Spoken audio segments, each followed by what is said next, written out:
The conference hall on Vareth Station was enormous. It could hold 10,000 beings from 40 different species, and tonight, nearly 8,000 of them had gathered for the Galactic Trade and Diplomacy Summit, the biggest political event in the Outer Rim in 50 years. The ceiling rose so high above the main floor that clouds sometimes formed near the top, little soft white puffs drifting above the heads of ambassadors and generals and merchants who had come from every corner of known space to talk trade, talk peace, and honestly to talk about each other behind each other's backs. It was, in many ways, exactly like every other political gathering that had ever happened anywhere in the universe. Mostly just people, or beings, trying to look more important than they actually were. Commander Rachel Cole stood near the back of the human delegation's assigned section and watched the Vareth hosts arrange the seating chart for the third time in an hour. She was 34 years old, tall with short brown hair and a face that people tended to describe as sharp. Sharp eyes, sharp jaw, the kind of expression that made junior officers wonder if she was annoyed or just thinking. The truth was she was usually doing both at the same time. "They moved us again," said Lieutenant Marcus Webb beside her. He was younger than Rachel, 28, with a round face and the kind of easy smile that made people trust him immediately. He was also one of the smartest people Rachel had ever met, which was why she kept him close. "We were in row 5 this morning. Now look, row 14. "I see it," Rachel said. "That puts us behind the Dravathi and the Selkine. Both of whom are, no offense to interstellar biology, roughly the size of small buildings. I noticed. So we won't be able to see anything." "Marcus." "Yes, Commander?" "I know." He nodded and went quiet. Rachel appreciated that about him. He knew when to stop.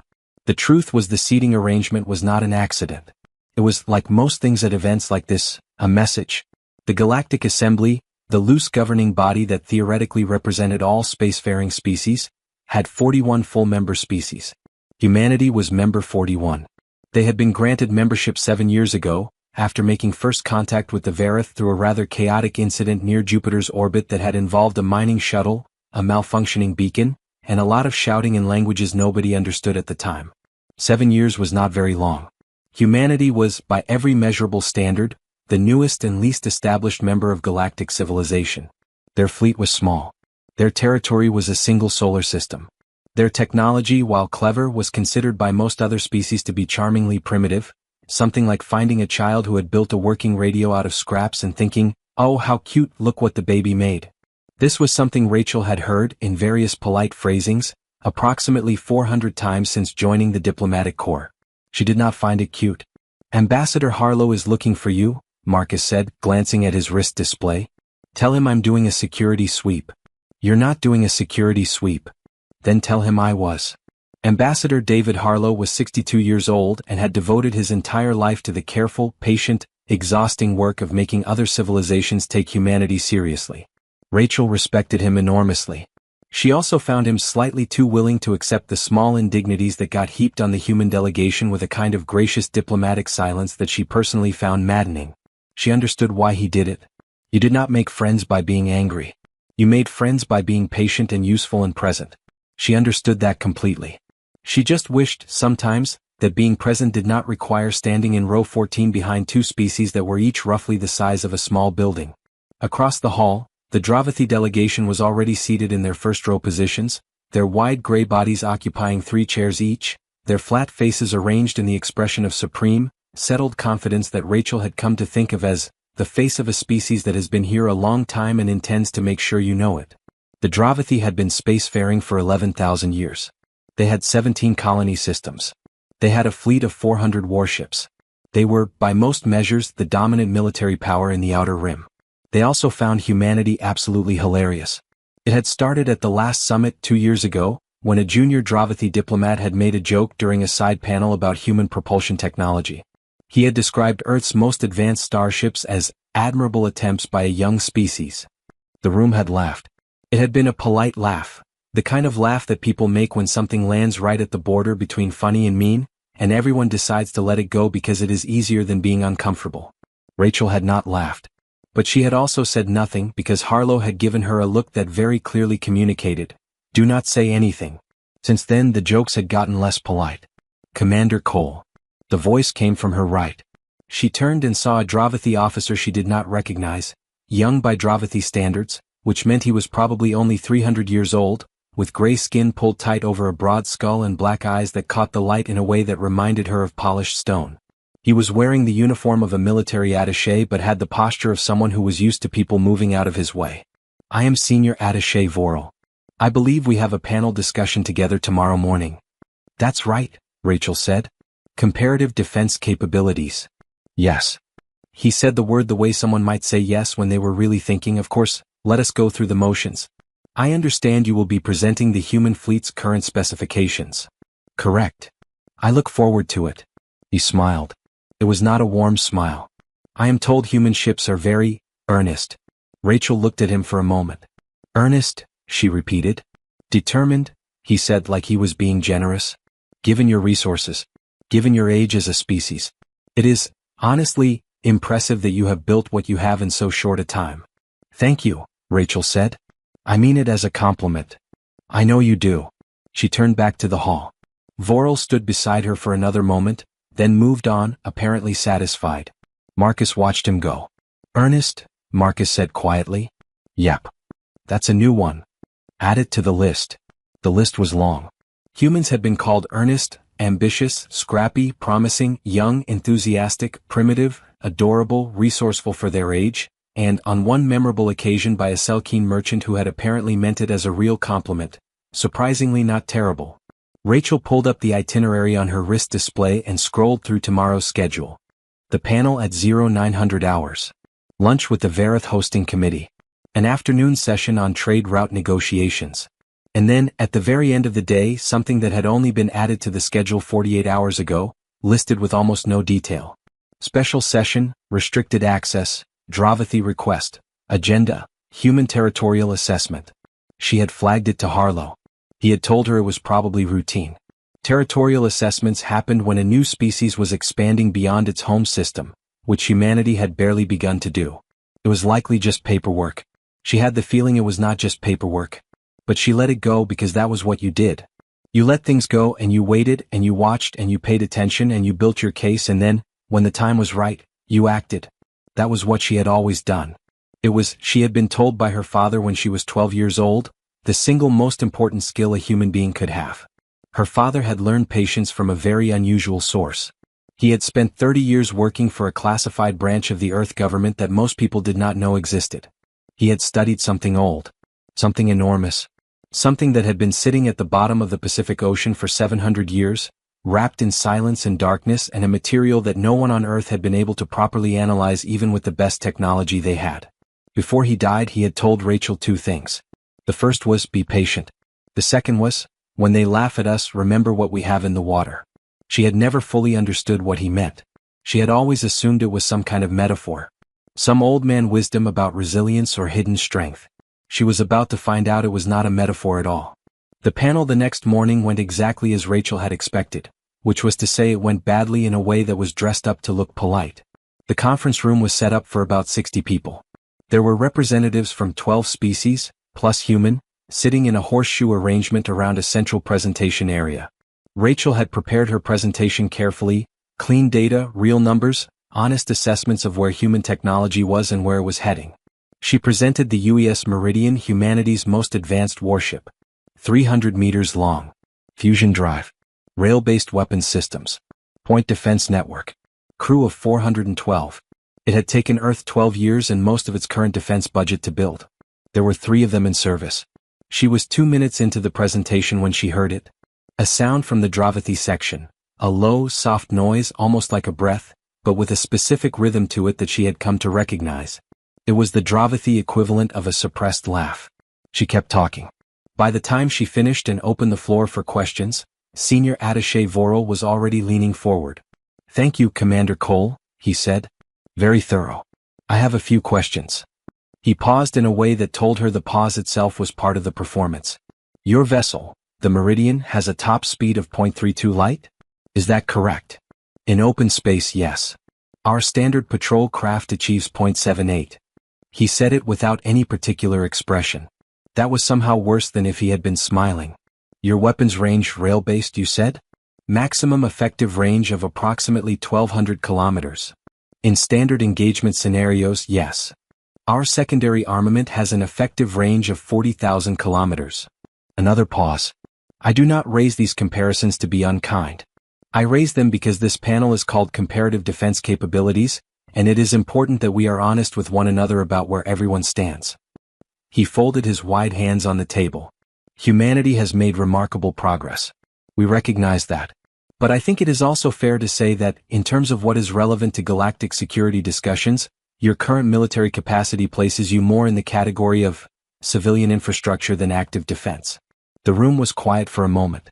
Then the Selkeen representative, a tall, thin being named Ashali who Rachel had always found reasonable, made a small sound that was unmistakably laughter. Not cruel laughter, but laughter. And then, one by one, others in the room joined it. Not everyone. Not even most of them. But enough. Marcus, sitting behind Rachel, did not move. His face was completely neutral. Rachel knew him well enough to know that meant he was furious. Rachel herself felt the heat rise in her chest. The specific, focused heat of someone who is not surprised, who has prepared for exactly this, who has felt this before and knows exactly what it is and what it costs and what it means.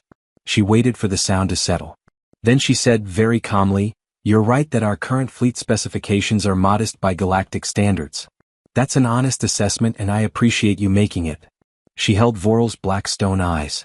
"But I'd like to respectfully suggest that fleet specifications are not the only measure of a species' defense capability." Voral tilted his head. "Oh? What else would you suggest matters?" Rachel smiled. It was a small smile. "History," she said. "And patience." There was a beat of silence. Then the panel moved on. She did not explain what she meant. She was not ready to explain what she meant. She was not even entirely sure she understood what she meant yet. But her father's voice was in the back of her head, quiet and patient as always.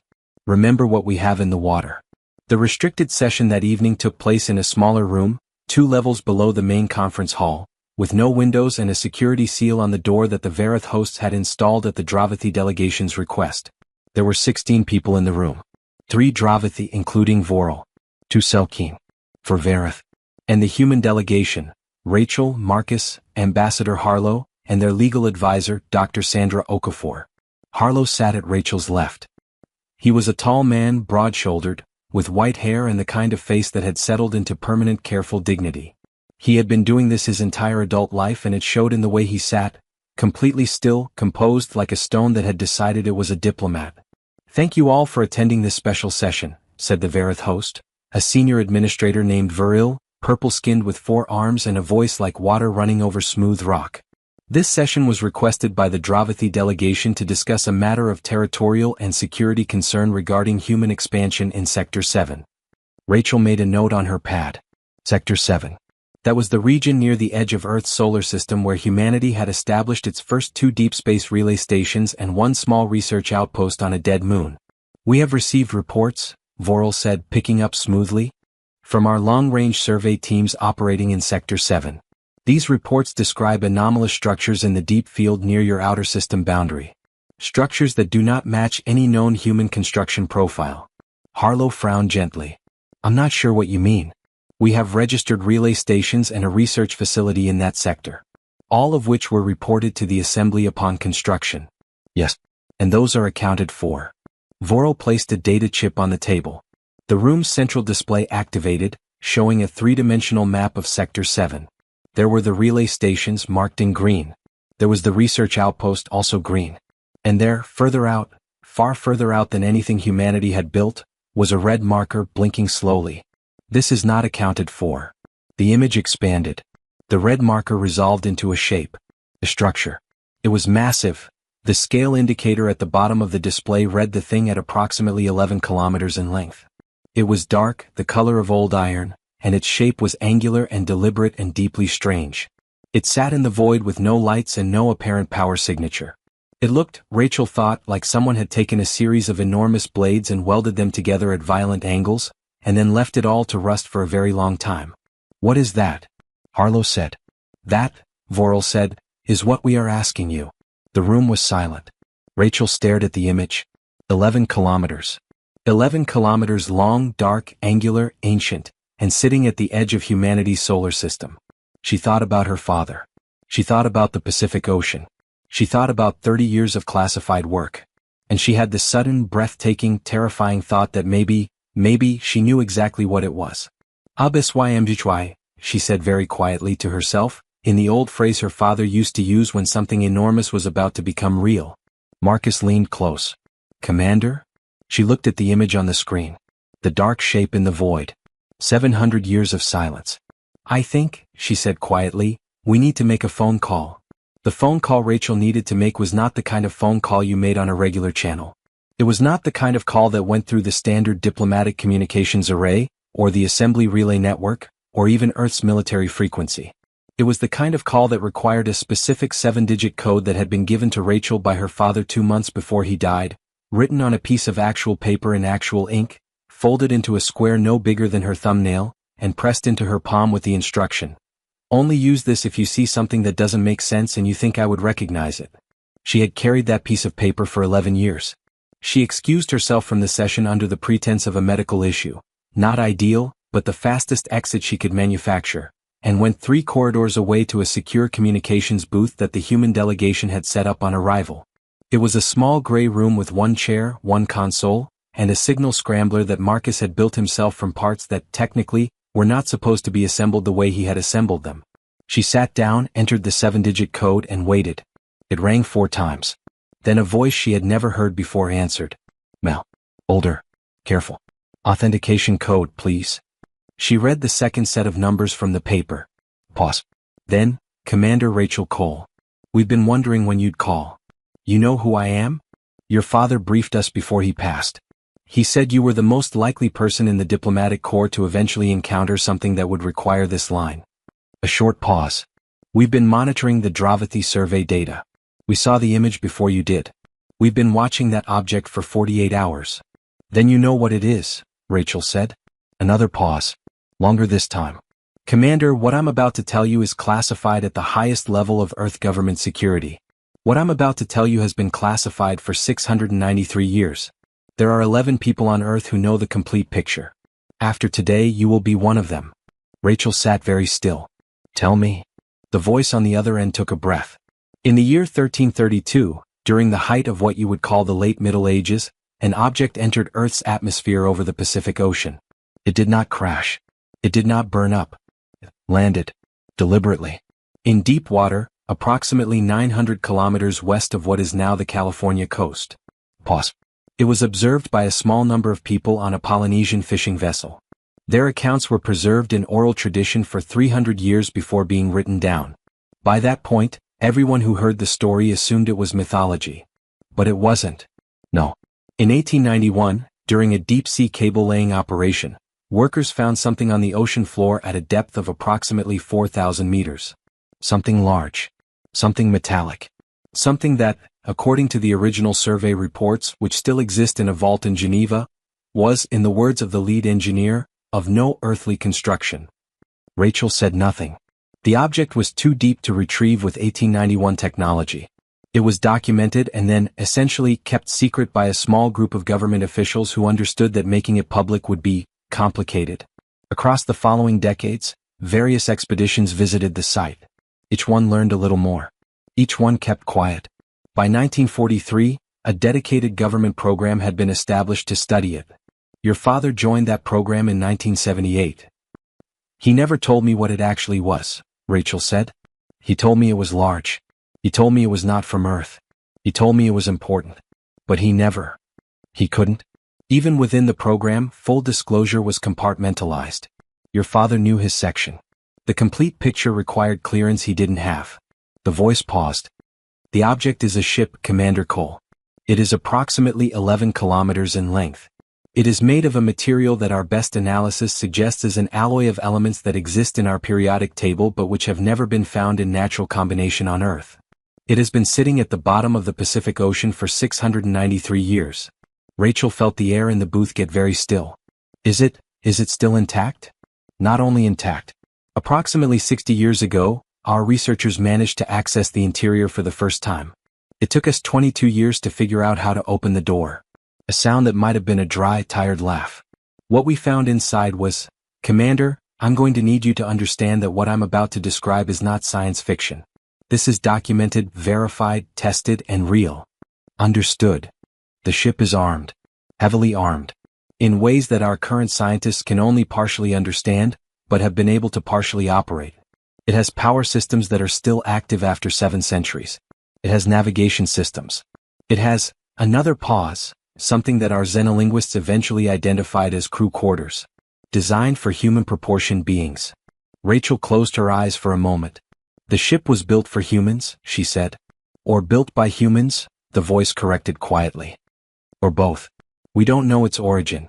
We don't know who built it, or when, or why, or how it came to rest at the bottom of the Pacific in 1332. What we know is that it is designed for human use, responds to human biological signatures, and has been, in the past 40 years, slowly, carefully, being made operational. The word hung in the air of the small gray booth. Operational. How operational? Rachel asked. Enough that 2 weeks ago our primary team made the decision, with full governmental authorization, to move it. Rachel opened her eyes. Move it? They brought it up from the ocean floor. They've been moving it slowly and carefully through the outer system, keeping it dark. No power emissions. No signal. Using purely gravitational drift and microburst thrusters to position it. Pause. As of approximately 36 hours ago, it is sitting at the edge of the outer system, right where the Dravathi found it. The red marker on the Dravathi display. 11 kilometers. Dark. Ancient. Right there. You moved it there deliberately, Rachel said. You knew the Dravathi summit was happening.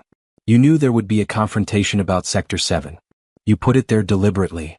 Your father suggested this approach, actually, many years ago before he died. He wrote a document, we call it the Cole Protocol, outlining a strategy.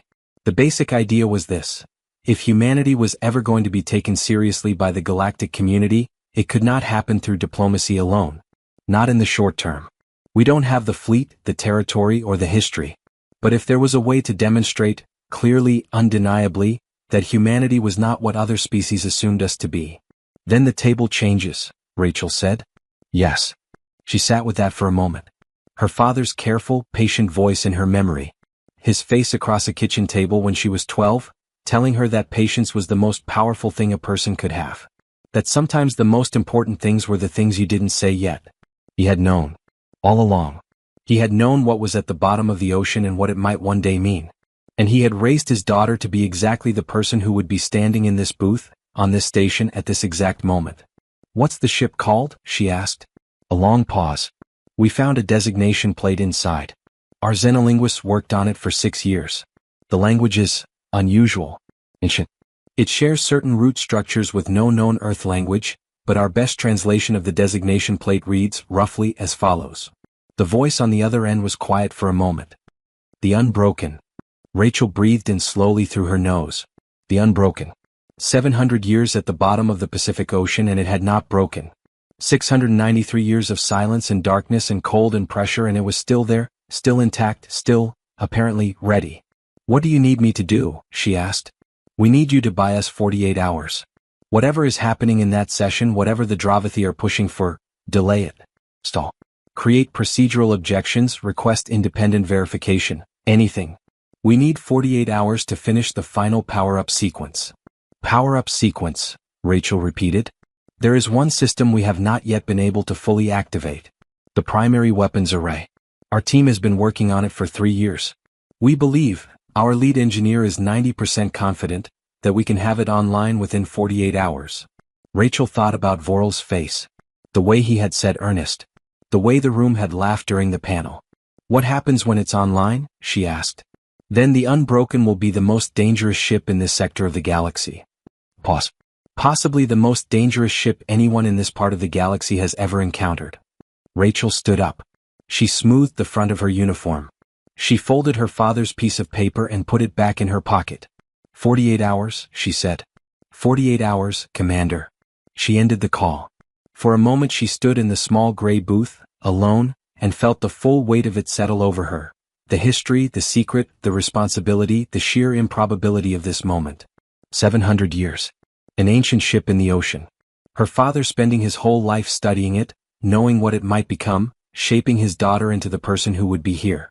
Then she straightened her shoulders, opened the door, and walked back down the corridor toward the session room.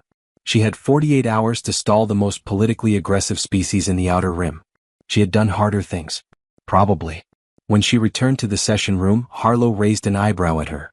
He said nothing because he was too professional to say anything, but the eyebrow communicated a fairly complete sentence about the appropriateness of leaving a restricted diplomatic session for 20 minutes.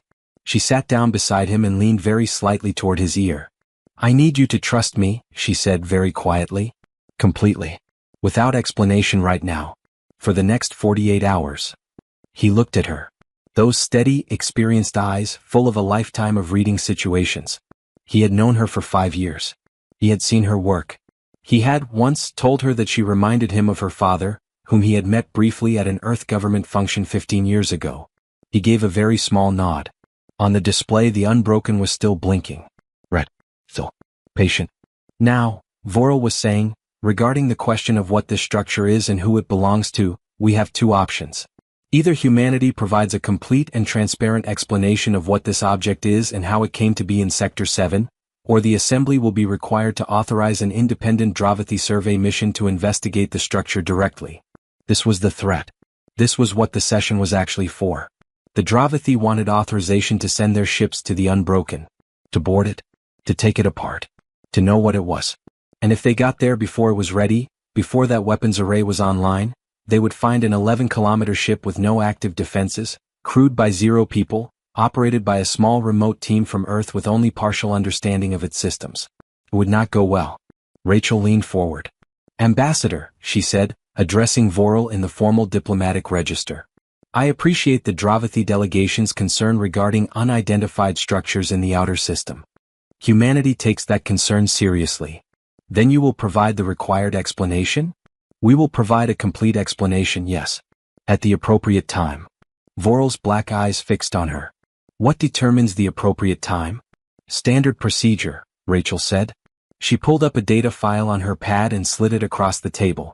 "Under Assembly Resolution 7 Alpha, any dispute regarding structures or objects within a member species' recognized home system boundary requires a verification period of no less than 72 hours before external survey authorization can be granted." Vorel looked at the file. His expression did not change.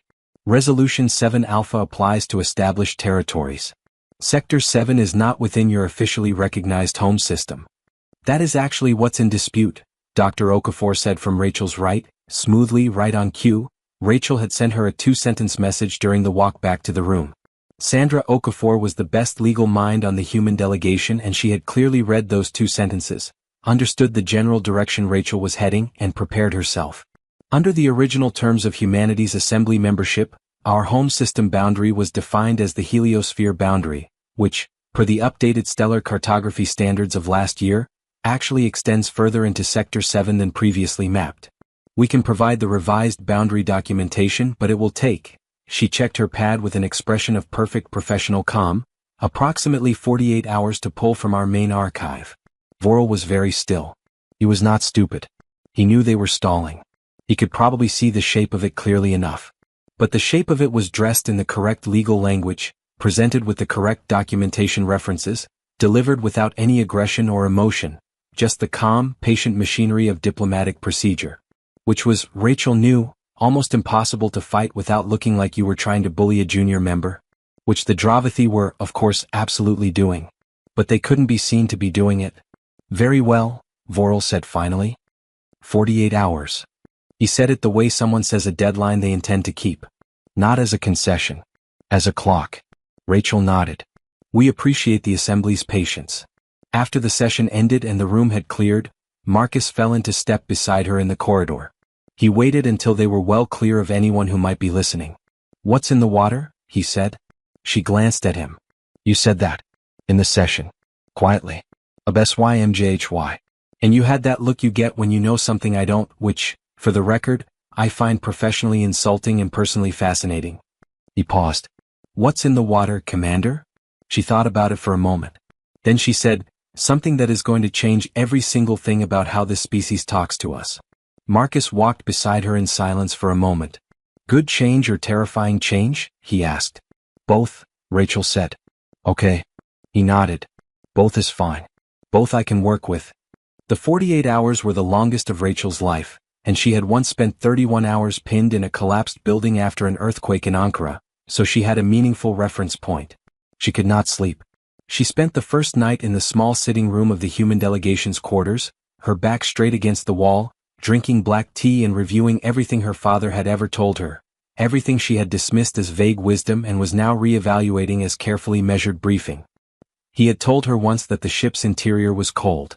Not the cold of outer space. A different kind of cold, a specific, deliberate cold, like a room that had been designed to stay at a certain temperature regardless of what happened outside it. He had told her the corridors were wide. Wide like they expected big people, he had said, or people in armor. He had told her that the lights, when they eventually got the interior lights to work, were a color that didn't quite have a name in English. Not blue. Not white. Something between the two, something that made the metal walls of the corridors look like the inside of a deep-sea creature.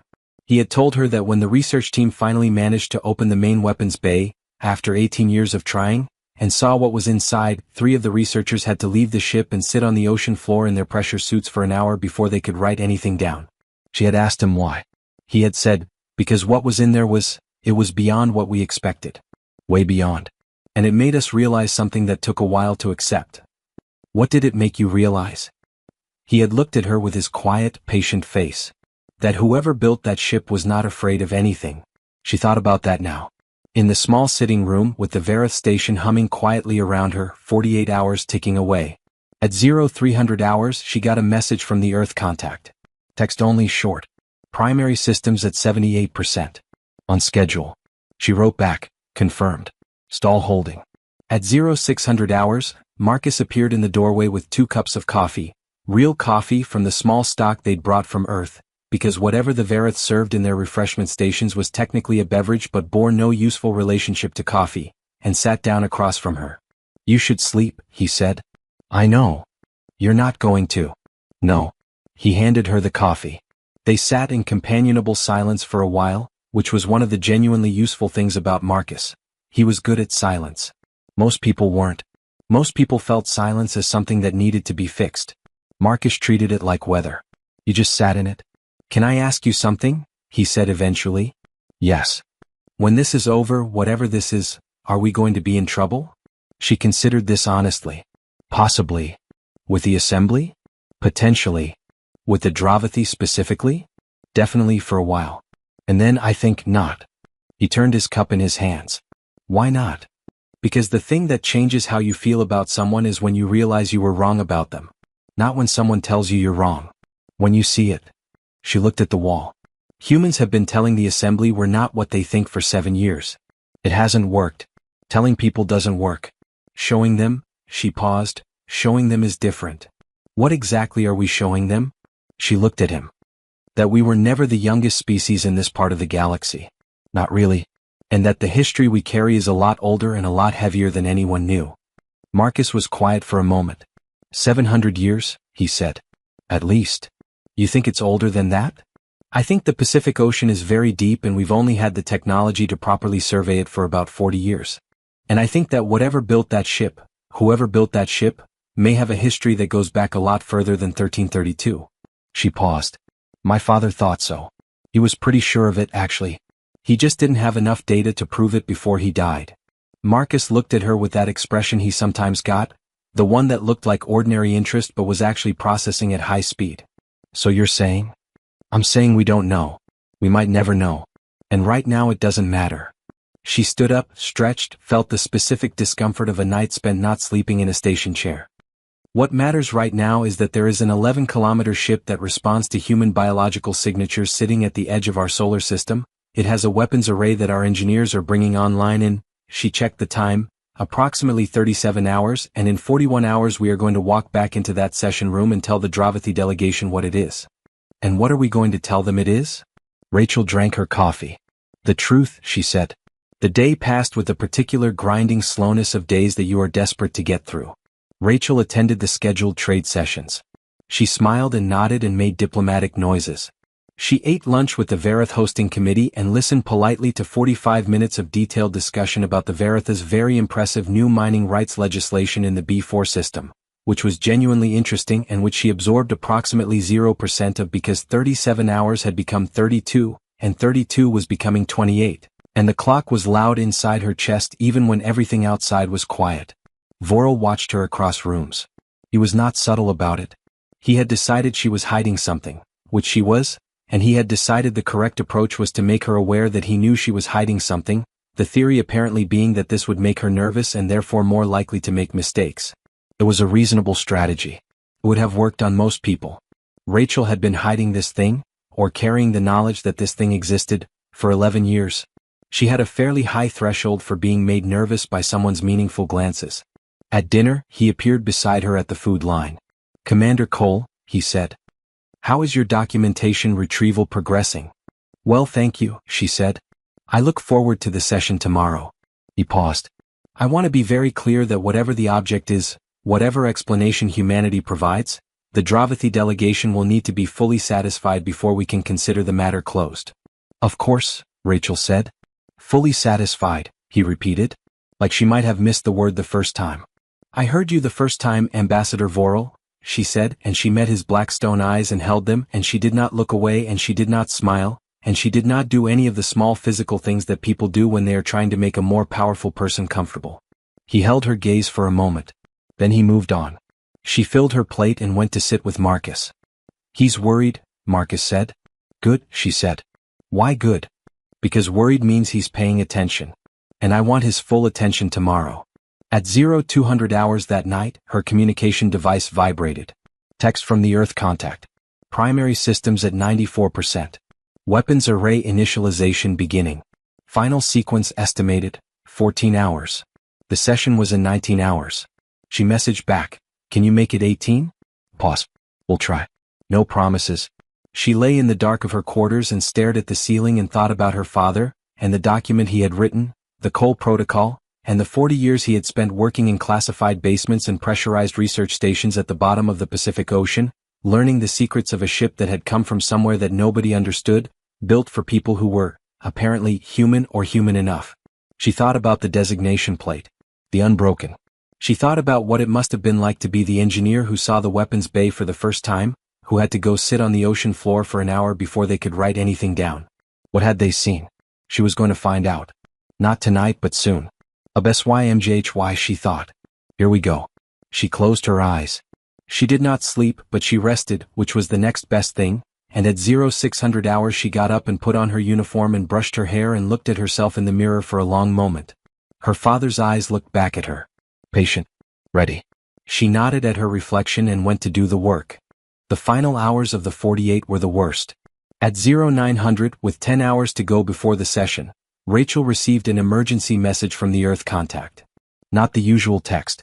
A voice message, compressed, a little staticky but clear enough. "Commander, we have a problem. The Dravathi, they didn't wait. They sent a probe. A remote survey drone. It's currently at approximately 40 kilometers from the Unbroken. It's taking images. We detected it 2 hours ago." Pause. "The weapons array is at 97%.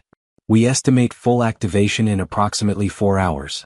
But we need you to know, if that drone gets any closer or if they send a crewed vessel, we are going to have a situation we cannot control." Rachel listened to the message once, then again, then put the device in her pocket and walked very fast to Ambassador Harlow's quarters and knocked. He opened the door in a robe and his reading glasses, a tablet in one hand, the expression of someone who had been awake but would have preferred not to be interrupted. "We need to talk," she said. "Right now," she told him. "Not everything. Not the full 600-year history, not the technical details, not the Cole Protocol. But enough. Enough to get him from where he was to where she needed him to be." She told him about the ship. She told him about the weapons array. She told him about the probe. He sat very still through all of it. That was one of the extraordinary things about Harlow. He had an absolute capacity for stillness. For receiving catastrophically unexpected information without becoming the chaos that the information described. When she finished, he took off his glasses. He cleaned them with the hem of his robe. He put them back on. "How long have you known?" he said. "Fully? Since the session 2 nights ago. Before that, I knew there was something but not the complete picture." "Your father." "Yes. And the people who have been operating this program for the past 600 years, they moved the ship to Sector 7 deliberately. Time to this summit." "That's correct." He was quiet for a moment. "The probe?" "Yes. If the Dravathi get close enough to that ship to get a detailed scan, they'll know what it is before we're ready to tell them. Which means they'll immediately call the assembly. Which means we'll spend the next decade trying to explain something we never got to control the narrative of. Harlow nodded slowly. Then we need to control the narrative now. Yes. How? Rachel had been working on this since 0900. We move the session up. Right now. We call Vorel and the assembly hosts and we say there has been a development and we are requesting an emergency session in 1 hour. And in that session, before his drone has time to complete its analysis, we tell them what the unbroken is. Without the weapons array being online. It'll be online in 4 hours. That's 3 hours after the session. But they won't know it's not yet online. They'll just know what it is. Harlow thought about it. And if they don't believe us? Then in 3 hours, a 400-year-old weapons array activates on an 11-kilometer ship that we claim as humanity's property, and they will believe us. A long, careful pause. You understand, Harlow said, that this could go very badly. Yes. The Dravathi may see this as a provocation. They may. The Assembly may see this as an unauthorized military escalation. They might. It could set human-galactic relations back by decades. Rachel looked at him steadily. Or, she said, it could change them permanently. In the right direction. Another long pause. He stood up. He took off his robe and picked up his formal diplomatic jacket from the chair where he always laid it the night before. He put it on button by button with the same careful precision he brought to everything. Call the session, he said. The emergency session was called for 1,100 hours. Vorel received the request at 0957 and arrived in the session room at 10:55, 5 minutes early, which told Rachel that he had been waiting for something to break. He had known something was moving. He just hadn't known what. He was not alone. He had brought both other members of the Dravathi delegation, a senior general named Voreth who said nothing but had a physical presence that made the room feel smaller, and a legal advisor named Sorrel. The Selkeen had sent 2 representatives. The Vareth hosts had sent 3. That meant 16 people in the room were about to hear something that, as far as Rachel knew, had never been disclosed to anyone outside Earth's classified program. Harlow opened the session. Thank you all for gathering on short notice, he said. We have requested this emergency session because we have information relevant to the unidentified structure in Sector 7, and we believe it is in everyone's best interest for that information to be shared promptly, clearly, and completely. Vorel's probe was currently at 38 kilometers from the unbroken. The Earth team had confirmed this 10 minutes ago. Harlow nodded to Rachel. She stood up. She had no notes. She had decided that this particular thing needed to be said without notes, that reading from a prepared statement would put exactly the wrong frame around it. So she stood at the front of the room in her uniform, with her father's quiet patience in her chest, and she told them. She started at the beginning. She told them about a Polynesian fishing vessel in 1332, and a dark shape that came from the sky and went into the water.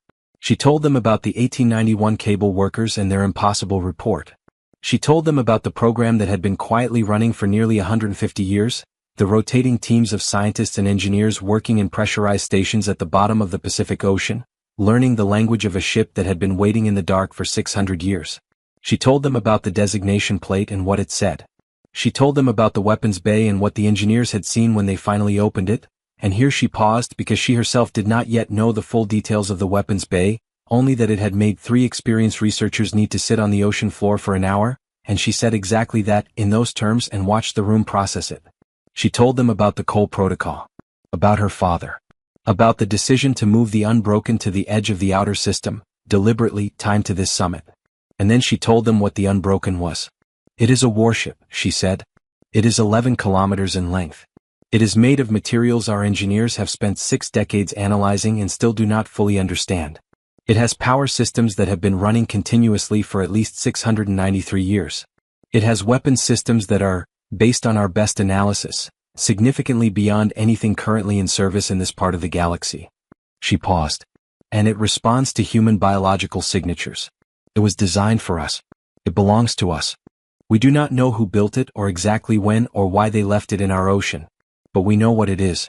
And we are telling you now because we believe the galactic community deserves to know that humanity's presence in this galaxy, and our history in this galaxy, may be considerably older than anyone has assumed. The room was completely silent. Vorel had not moved. He was absolutely still, the way a very large and very intelligent creature goes still when it has encountered something unexpected and has not yet decided what to do about it. The Vareth host, Viril, was looking at the central display, where the Unbroken's red marker was still blinking. The object in Sector 7, Viril said slowly. It's the ship. Yes. You moved it there. Yes. Why there? The outer system boundary. Just inside our territory. We wanted it visible. We wanted it to be found. We wanted this conversation to happen. She paused. We've been waiting for the right moment for a long time. Vorel finally moved. He shifted his weight forward, placed his wide hands flat on the table, and fixed his black stone eyes on Rachel. You are telling us that humanity has had access to an active, armed, 11-kilometer warship for how long? Active access for approximately 40 years. The ship was there for considerably longer. And you chose not to disclose this to the Assembly. It predates our Assembly membership by 650 years. Pause. Vorvel's jaw moved. That is technically accurate and entirely unhelpful. We are disclosing it now. Now, he said, when your survey teams have moved it to a position where everyone can see it. Yes. Conveniently timed to this summit. Yes. He stared at her. You planned this. My father planned this, Rachel said. I executed it. The room was silent again.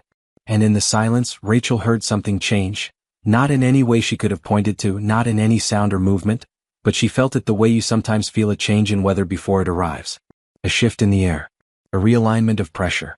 The Dravathi general, Vorith, who had said nothing since entering the room, spoke for the first time. His voice was deep and slow, like rocks moving underwater. The weapons array, he said. Is it active? Rachel met his eyes. It will be, she said. The message came at 1,347 hours, in the middle of what had become an extremely tense 3-hour discussion about the legal and political implications of humanity's disclosure. Rachel's device buzzed once, the specific pattern she had set up, long, short, long, and she looked at the screen.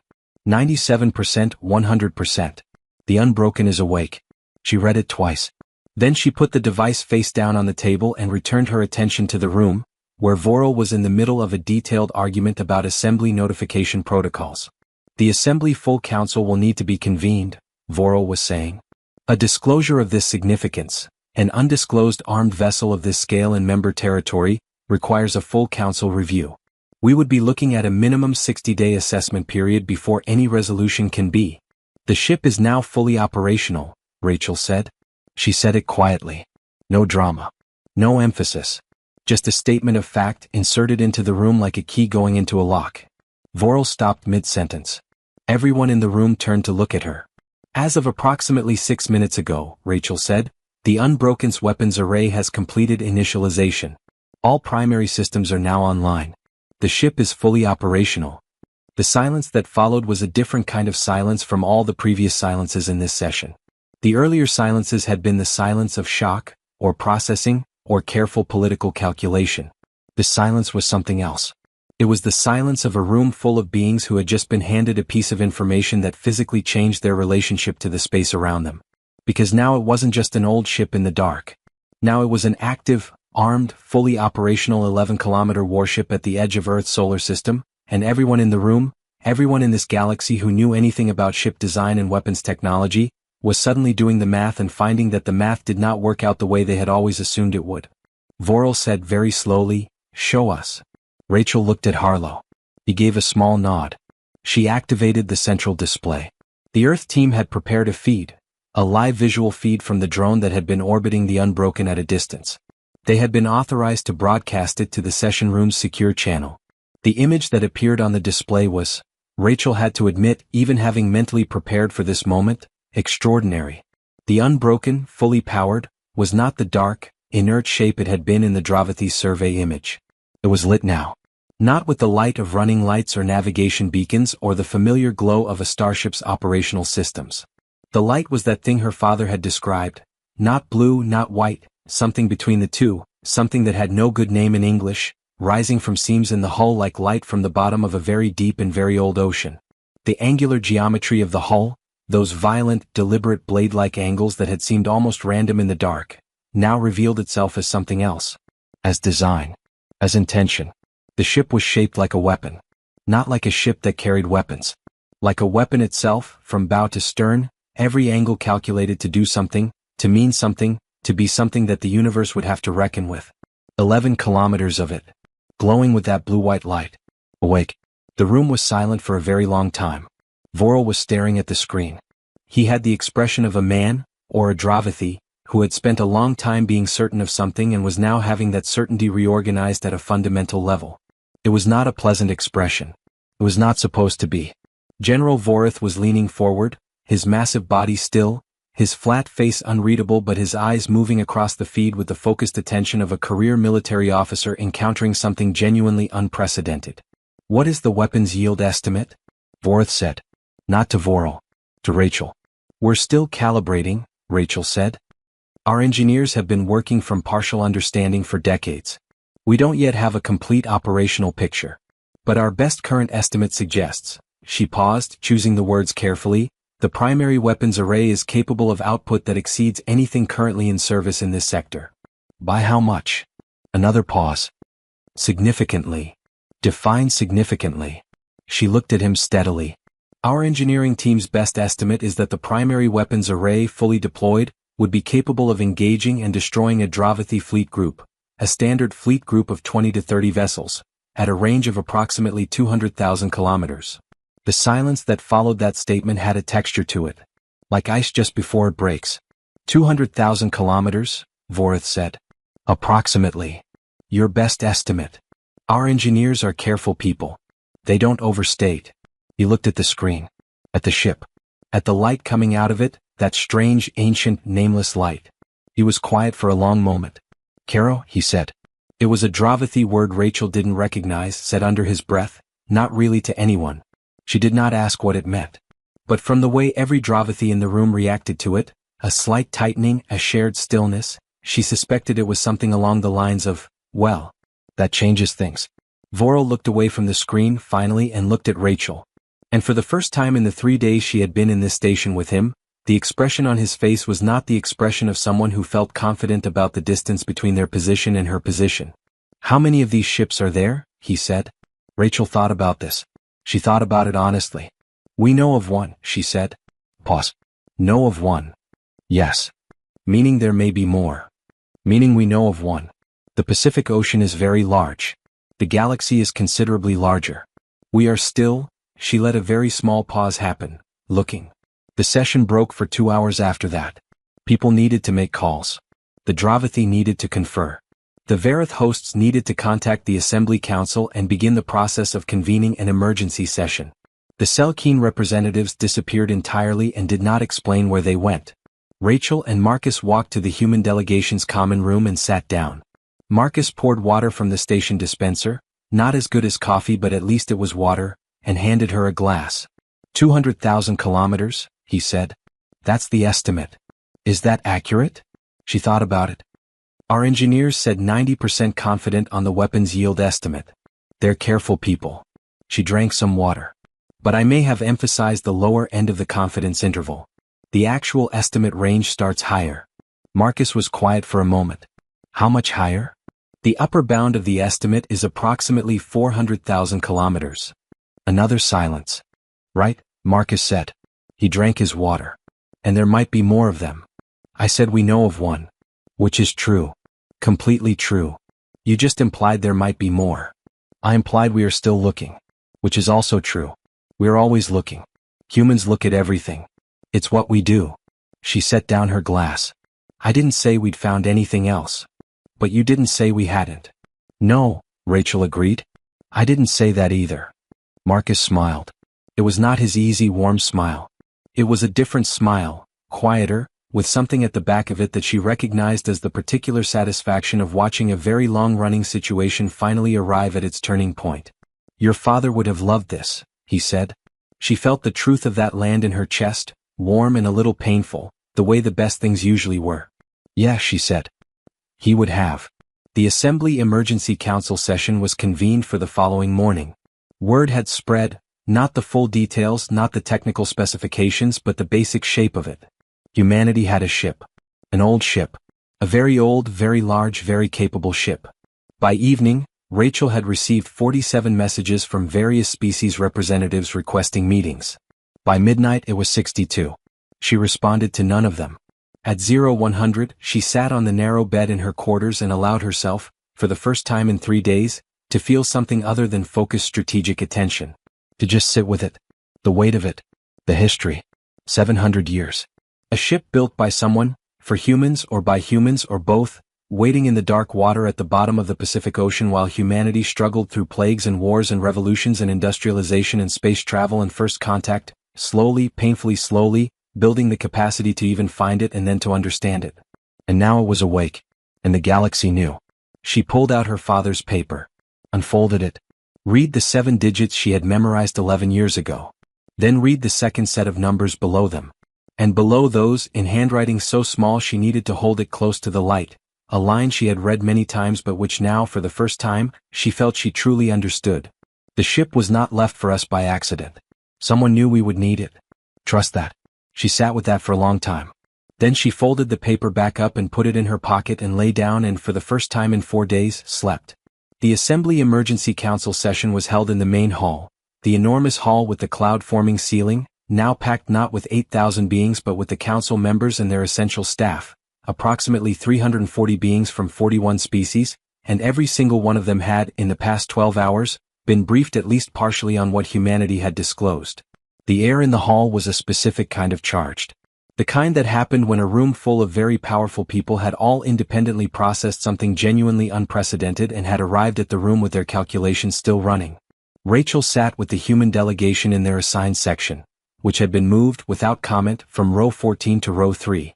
She noticed this but said nothing about it. It was not the time. Council Speaker Viril, the Verith administrator who had been hosting the summit, called the session to order. This council is convened in emergency session to address the disclosure made by the human delegation regarding an armed vessel of unknown origin currently positioned within the boundary of the human home system. He paused. This disclosure raises a number of significant questions, legal, strategic, and historical, which this council will now address in order. The human delegation will be invited to speak first, followed by open discussion. We ask that all members observe standard procedural rules and extend good faith to all parties. He looked at Rachel. Ambassador Harlow. The floor is yours. Harlow stood. He straightened his jacket. He looked out across 340 beings from 40 species. Council Speaker. Distinguished members of the Galactic Assembly. His voice was steady and calm and carried with the ease of a man who had been speaking in rooms like this for 40 years. 3 days ago, a structure was identified in Sector 7 by the Dravathi survey team. That structure is a ship. It is 11 kilometers in length. It was built by an intelligence that we have not been able to identify, and it entered Earth's ocean in the year 1332 of our calendar. It has been there for 693 years. As of yesterday, it is fully operational. It belongs to humanity by right of discovery, biological compatibility, and territorial position. He paused. We have named it the Unbroken. We are not apologizing for its existence. We are not apologizing for not disclosing it earlier, because we did not have assembly membership until 7 years ago, and prior to that there was nothing to disclose to. We are telling you now, clearly and completely, because we believe this council and this community deserves to know the full picture of who humanity is and what we carry. He sat down. Council Speaker Viril opened the floor. The first 3 speakers were from smaller species, the Avith, the Pren, and the Corvallian, all of whom asked procedural and historical questions. How was the ship verified as humanity's territory? What was the timeline of the research program? Was there any intelligence regarding who had originally built the vessel? Rachel answered each question carefully, honestly, and completely. Then Viril stood. The Dravathi delegation has several questions, he said. He did not say it in the tone he had used in the earlier session. That tone, the carefully constructed patient condescension of someone explaining things to a species that didn't quite understand, was gone. In its place was something more careful, more measured. First question, the weapons capability estimate you provided, 200,000 kilometers effective range. This was described as a lower bound estimate. What is the upper bound? Our engineering team's upper bound estimate is approximately 400,000 kilometers, Rachel said. I want to be clear that this is based on partial understanding of the weapons systems. We have been able to analyze the primary array but not yet run a full operational test. A murmur through the room. Second question. You stated that you know of one such vessel. What is the basis for the implication that others may exist? Rachel thought about how to answer this. She had thought about it since the session yesterday. The ship's design is clearly sophisticated and clearly intentional. Ships of this scale and capability are not built one at a time. They are built in series. That is as true for your civilization as it is for ours. The fact that we know of one does not mean it is the only one. It means it is the only one we have yet confirmed. She paused. Whether others exist and where is something we are actively investigating. Another murmur. Third question. Vorel paused. The ship was moved to its current position deliberately. To be visible. To be found by our survey team. To trigger this conversation. He held her eyes. This was a strategic decision. A demonstration of capability, timed to coincide with a summit at which human interests were being, let us be honest, undervalued. Another pause. Are you telling this council that humanity has been waiting, deliberately waiting, for the right moment to reveal this asset? Rachel took a breath. We have been patient, she said. Yes. The room was quiet. My father wrote a document called the Cole Protocol. Part of that document described the importance of context, of choosing the moment of disclosure carefully. He believed that telling the galactic community about the Unbroken at the wrong moment, before the right relationships existed, before the right conversation was happening, would create fear and instability. He believed that the disclosure should happen in a framework of established relationship, established trust, and honest dialogue. She paused. Whether we got the timing exactly right, I genuinely don't know. I know my father thought hard about it for 30 years. I know he cared about this community, including species whose representatives have, in the past few days, been less than kind about humanity's place in it, and I know he believed that the right outcome was not fear. It was understanding. The room was very still. Your father sounds like a remarkable man, said Council Speaker Vorel. He was, Rachel said. He was also patient. Almost impossibly patient. And I think he was right about that being the thing that mattered most. The council deliberations lasted 6 hours. Rachel sat through all of them. She answered every question, responded to every challenge, walked through every procedural objection with Okafor's precise legal support. By hour 4, the tone of the room had shifted in a way she could feel more than she could measure, a slow migration from alarm and suspicion toward something more complex. Something that wasn't quite acceptance but was moving in that direction. Not everyone was on board. The Dravathi maintained their position that there were serious regulatory questions that needed to be answered. And they were right, there were. The Selkeen requested independent technical verification, which was reasonable. The Avith wanted a full historical inquiry into the ship's origins, which was going to be a very long inquiry. But the conversation had changed. It had changed because, Rachel realized sitting in that hall watching 300 beings grapple with a thing none of them had been prepared for, the conversation had changed in the way her father had always said it would change. Not by argument. Not by assertion. By evidence. An 11-kilometer ship. Fully operational.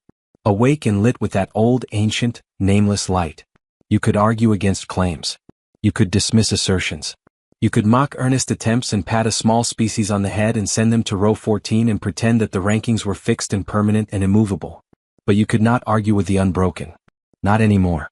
At the end of the session, after the procedural votes had been taken and the investigation timelines had been established and the formal assembly statement had been drafted, which acknowledged the Unbroken as a sovereign human asset, pending full historical verification, Vorel approached Rachel in the corridor outside the hall.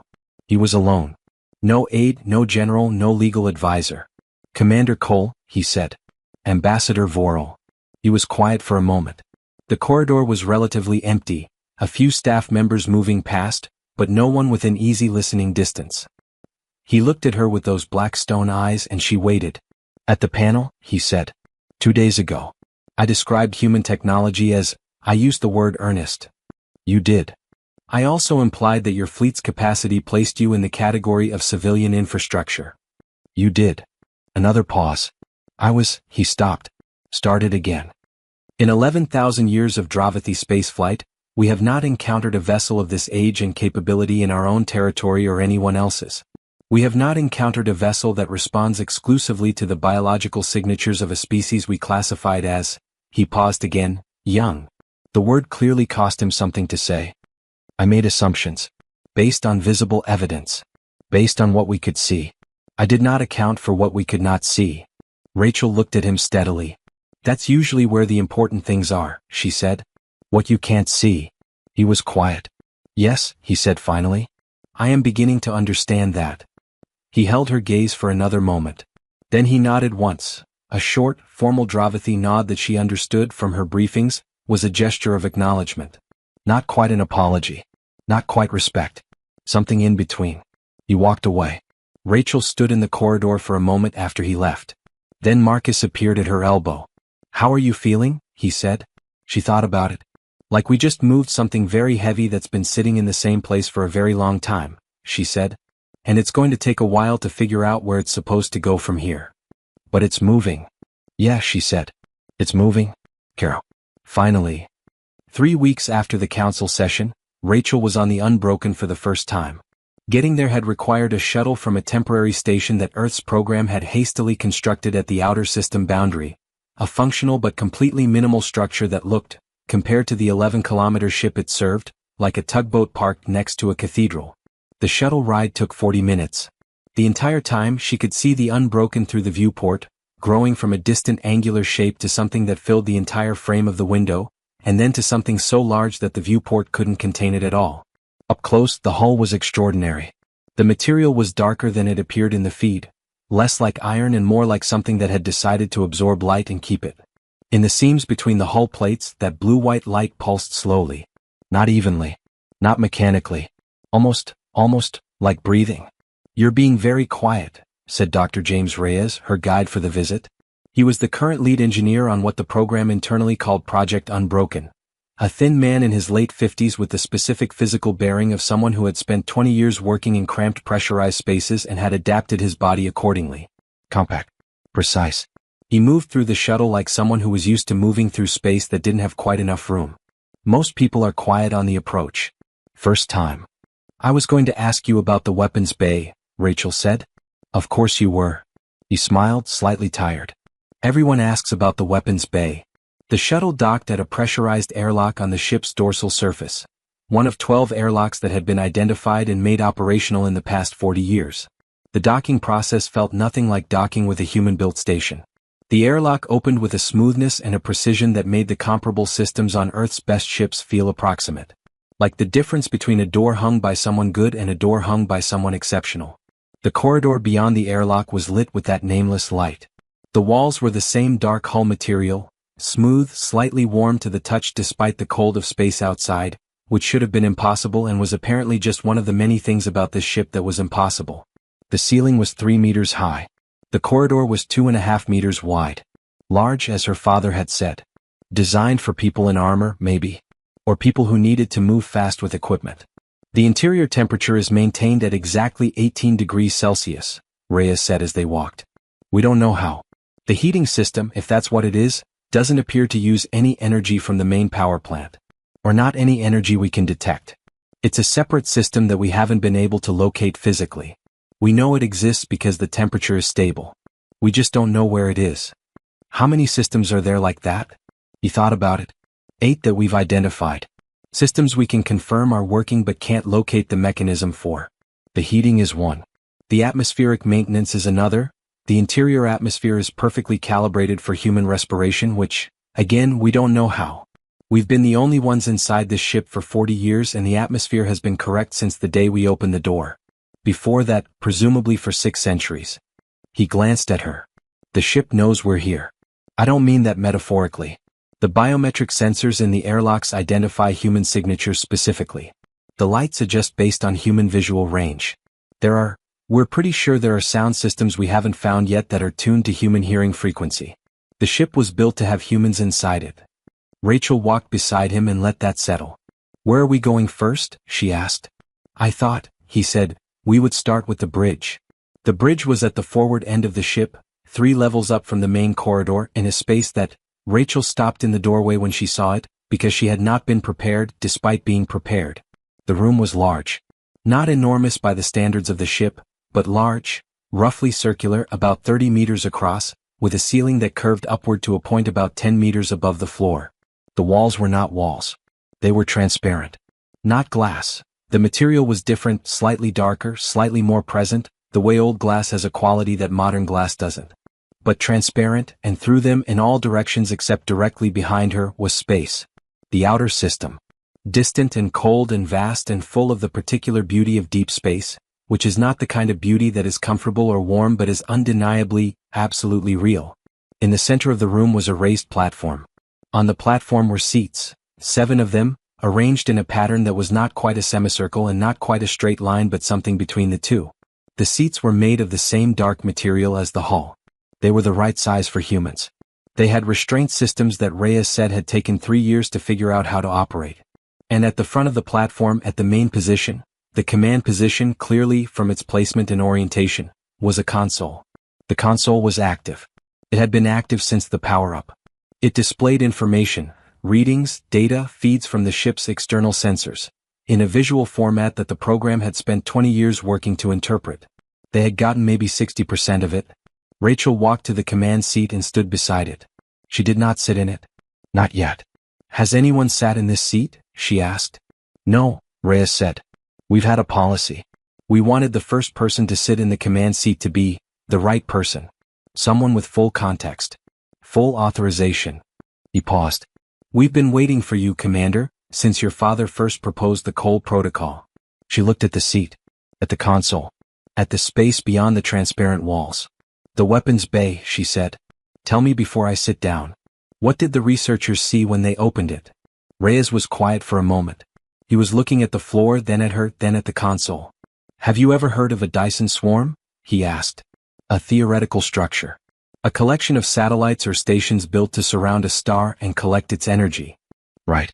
Now imagine that concept scaled down. Not surrounding a star. Surrounding a ship. And not for energy collection. He paused. What we found in the weapons bay was, the primary weapons array is not a cannon. It's not a railgun. It's not a missile system. It's a configuration of, we call them nodes. Several thousand individual nodes, each about the size of a basketball, made of the same hull material, stored in a matrix in the weapons bay. When deployed, we've run partial deployment tests. Nothing full. They form a network around the ship at distances of up to 200,000 kilometers. And then, in concert he paused again, clearly searching for the right word. The best description we have is that they collapse space. Very precisely. Very locally. Targeting something specific. And when they collapse space around it, the target is destroyed, Rachel said. The target ceases to be in the configuration it was in before. Whether that's the same as destroyed, philosophically there's some debate. Practically, yes. Whatever they target is no longer there afterward. He looked at her. The deployment takes approximately 40 seconds. The node network, once deployed, covers an area of approximately 400,000 kilometers radius. A full deployment would be capable of simultaneously engaging every object in that sphere. Every object. Not one ship. Not one fleet. Everything within 400,000 kilometers. Rachel stood very still. When the researchers opened that bay and saw the nodes, she said, all stored in their matrix, waiting. They understood what they were looking at, Reyes said quietly. And they understood what it meant. And they needed a little while before they could write it down. He paused. We have never deployed more than 2 nodes in a test. Never simultaneously. We don't know if there's a safe way to do a full system test. We don't know if a safe way exists. But it works. The 2 nodes we tested, yes. Precisely, completely, and in ways that our physics models still don't fully explain. He looked at the command seat. We think the command seat is where the deployment sequence originates. We think the seat is the interface. The biometric connection. We think whoever sits in that seat is not just commanding the ship, they become part of it. The interface reads not just biological signature but intent. Neurological pattern. What you want the ship to do, not just what you tell it. Rachel absorbed this. Caro, she said softly. Reyes smiled. Your father said that too. Exactly that word. She looked at the seat. At the console. At the space beyond. The ship was not left for us by accident. Someone knew we would need it. Trust that. She sat down. The moment she did, the console changed. The 60% they had managed to interpret became more. The displays recalibrated. New readings appeared. The light in the room shifted. That nameless blue-white, adjusting, orienting, focusing. And Rachel felt something she had no good word for. Not a physical sensation exactly. Something more like awareness. Like the room she had been standing in her whole life had just added several new dimensions that she hadn't known were missing. The ship was awake. It was always awake. But now, for the first time in 700 years, someone was sitting where they were supposed to sit. Hello, Rachel said very quietly. Nothing answered in any voice she could hear. But the light shifted very slightly. Warmed slightly. changed in a way that had no obvious cause. She stayed in the seat for a long time. 6 months after the Assembly Council session, the political landscape of the Outer Rim had changed in ways that were still being measured and mapped by everyone involved. The formal Assembly investigation into the Unbroken's origin had begun, a massive joint project involving xenolinguists, historians, and physicists from 12 species, all of whom had been granted limited supervised access to the ship. It would take years, possibly decades. The question of who had built the Unbroken and when and why they had left it in Earth's ocean in 1332 was one of the most significant unsolved questions in known galactic history, possibly in all of history. The Dravathi had formally revised their designation of humanity in the Assembly's official records. The designation, emerging civilization, was replaced by the more neutral, established member. This was a bureaucratic change. On paper it was almost nothing. In practice, everyone understood what it meant. The trade negotiations that had been stalled for 3 years, because no one had considered humanity a worthwhile enough trade partner to seriously engage with, reopened. The Vareth signed a preliminary resource agreement with Earth within 2 months.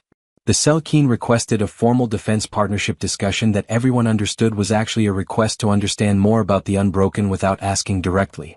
And the joke stopped. Not completely. There were still beings in the galaxy who found humanity easy to dismiss or mock. There always would be. But the specific jokes, the earnest ones, the comparisons, the row 14 seating and the condescending panels about comparative defense capability, those stopped. Rachel noticed their absence the way you notice the absence of a sound you'd gotten used to, like a clock you didn't know you'd been hearing until it stopped. She was back on Vareth Station 6 months later for the follow-up assembly session on the Unbroken investigation. She was walking from the docking bay to the human delegation's assigned quarters when a Dravathi officer she didn't recognize stopped her in the corridor. He was young, clearly young by Dravathi standards, his gray skin still a little soft at the edges the way very young Dravathi sometimes were. He had a junior attaché badge and the slightly overwhelmed expression of someone new to interstellar diplomacy. "Commander Cole," he said. He said it with a careful formality that she recognized as genuine respect, not performance. He paused. "I'm sorry to stop you in the corridor. I know you're busy. I wanted to say." He paused again, gathered himself. "My instructor at the Dravathi Military Academy, she showed us the council session. The full recording. She shows it to every new cohort now. As an example of," he stopped, clearly searching for the right phrasing, "of why you should never assume you know everything about a species based on what they show you." Rachel looked at him. "Specifically," he continued, a little awkward but sincere, "she shows the part where you said that the important things are usually in what you can't see. She says it's the most important thing we should remember as we engage with other civilizations." He looked at her with an expression she recognized as earnest. Not in the way Vorel had used the word. Not as a soft condescension. Actually earnest. Actually meant. "Thank you," she said. "What's your name?"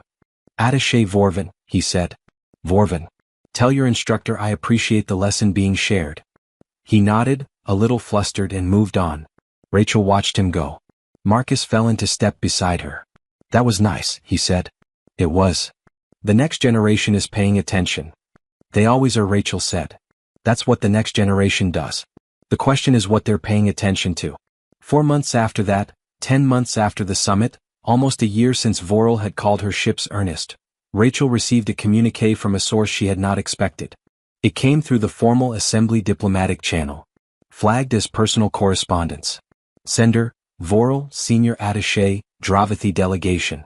She opened it. It was not long. Dravathi, she had learned, did not write long personal correspondence. They valued precision over sentiment, though sometimes precision carried more sentiment than sentiment did. "Commander Cole, I have been asked to lead the Dravathi delegation's participation in the Assembly's Unbroken Origin investigation. I am told this assignment will take approximately 4 years. I find that I am not reluctant. I believe the investigation will yield answers that matter to the galaxy as a whole. I also find that I owe you a more complete acknowledgement than I was able to offer in the corridor 6 months ago. At the panel, and in the earlier sessions, I operated from a framework of certainty that was not supported by actual knowledge. I measured your species by what I could see. I did not consider what I could not see. This was a failure of reasoning on my part, not merely a failure of information. Your father built something worth building. Not only the strategy, the patience, I look forward to working with your delegation in the investigation. I believe we will learn things that surprise us both. Respectfully, Voro. Rachel read it twice. Then she wrote a reply. Short. Precise. Ambassador Voro? I appreciate this. My father would have too. I look forward to the investigation. I think you're right that we will both be surprised. Respectfully, Commander Rachel Cole. She sent it. Then she leaned back and looked at the ceiling of her quarters and allowed herself, quietly and privately, to feel the full magnitude of what had happened in 10 months. What one patient man's long plan, finally executed, had changed. The galaxy had looked at humanity and seen the youngest, the smallest, the most primitive, the most earnest. It had put them in row 14 and moved on. And the whole time, at the bottom of the Pacific Ocean, the Unbroken had been waiting. 700 years of patience. The kind of patience that outlasts everything, outlasts mockery, outlasts condescension, outlasts the certainty of those who think they know exactly where everyone stands. SCIFI, she thought. This is only the beginning. The investigation into the Unbroken's origins took 18 months to produce its first significant finding. Rachel was on Earth when the report came through, at her desk in the Diplomatic Corps headquarters in Geneva, 3 time zones away from the Pacific Ocean and the ship that was no longer in it, now positioned at a permanent station at the outer system boundary with a crew of 42. She was reviewing trade agreement drafts when her secure channel lit up with an alert from the investigation team. Priority message. Classification, unrestricted, council level. Please read immediately. She opened it. It was from Dr. Amara Tice, the head xenolinguist on the investigation team. Amara was 41, brilliant in the particular way that people who spend their lives with ancient languages were brilliant. Not just analytically but intuitively, attuned to meaning and pattern in ways that felt almost like a different kind of perception. She had been working with the designation plate and the internal text found in the Unbroken for a year and a half. The message was 6 pages long. Rachel read all of it twice before she stood up. Then she made a call. The full investigation team met 2 days later in a joint session that included Assembly Council representatives, the Earth Government Science Directorate, and representatives from 7 species who had been participating in the investigation. The room was in Geneva, not on a space station, not on a ship, but on Earth in a long glass-walled room overlooking the Alps, which had seemed important to Rachel for reasons she couldn't entirely articulate. Like the place should be grounded. Like this conversation needed to happen with the planet in sight. Amara Tice stood at the front of the room. She looked like someone who had not slept in several days, which Rachel suspected was accurate. What we have found, Amara said without preamble because she was not a preamble kind of person, is that the language used in the Unbroken's internal text is not a constructed language. It is not a cipher. It is not a language from a non-human species that was then adapted for human use. She paused. It is a human language. An extinct human language. Specifically, it shares root structures with a reconstructed proto-language that linguists on Earth have been studying for approximately 80 years. A hypothetical root language that predates all known human language families by at least 20,000 years. The room was quiet. 20,000 years, said the Dravathi representative, Vorel, who had made good on his letter and was now the lead Dravathi voice on the investigation. At minimum, Amara said. The reason I say at minimum is that the language in the Unbroken is not the proto-language itself. It is descended from the proto-language. It shows the kind of evolution you see when a language has been in use for a very long time. The phonological shifts, the semantic drift. If I had to estimate, the language in the Unbroken is approximately 1,000 to 2,000 years younger than the proto-language. Which means, the proto-language is at least 21,000 years old, said Dr. Okafor, who was in the room because Rachel had made sure she was. Yes. And the Unbroken was built by people who spoke a descended form of it.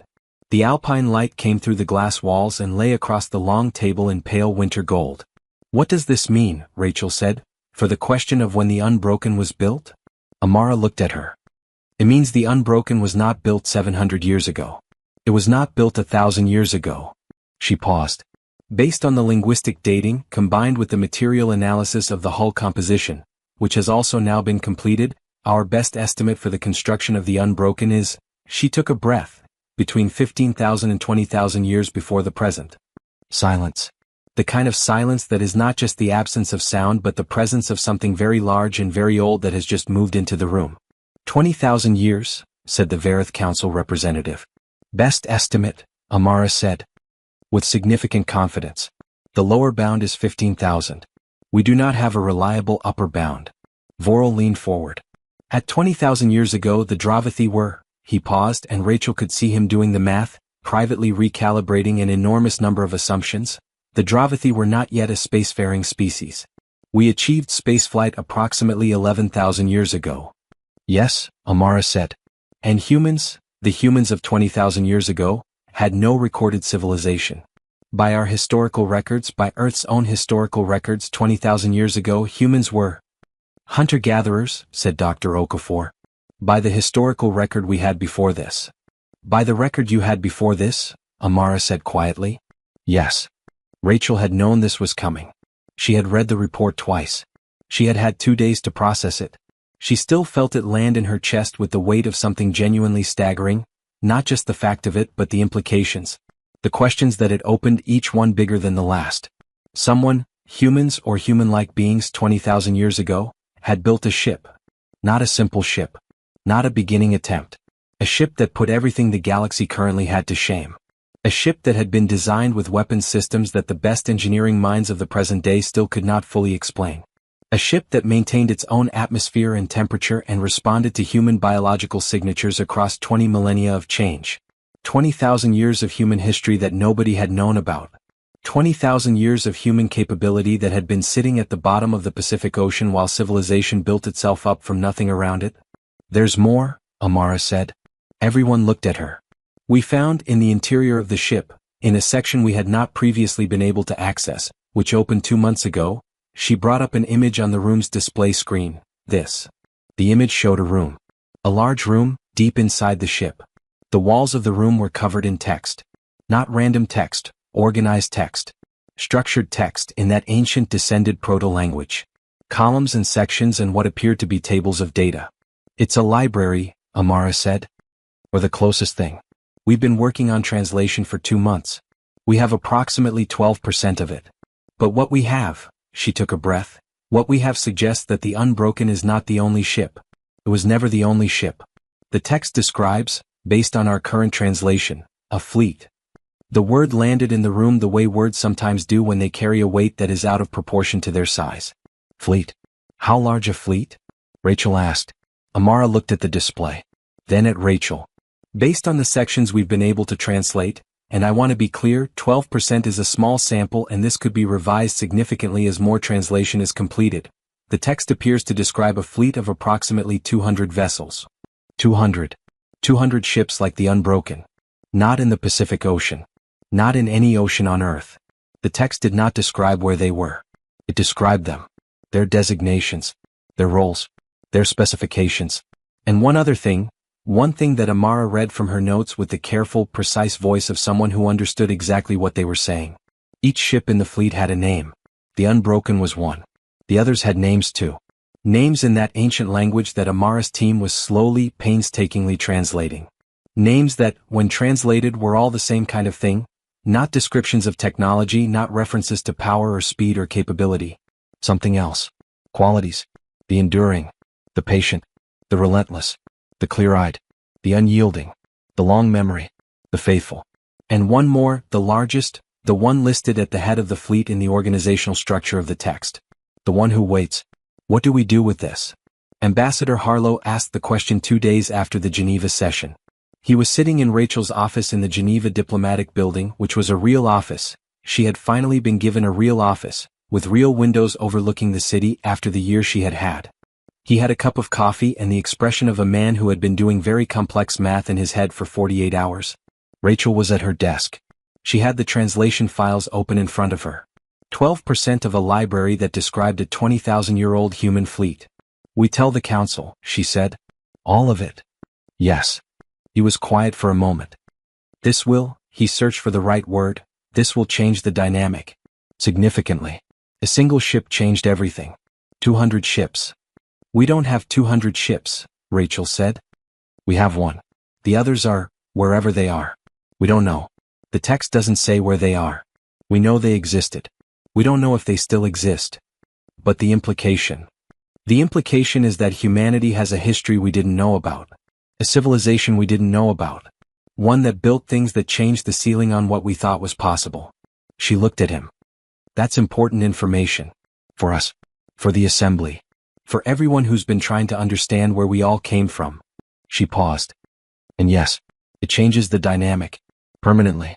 Because once you know that humans built this, once you know that 20,000 years ago there were humans building ships like this, the question of where we stand is not the same question it was when we were the youngest species in the room. Harlow turned his cup in his hands. Vorel, he said. When he heard the fleet description, what was his reaction? Rachel remembered. She had been watching him in that glass-walled room in Geneva. She had watched him process it, the numbers, the implications, the recalibration. And then, very quietly, he had said something. He said it was humbling, she told Harlow.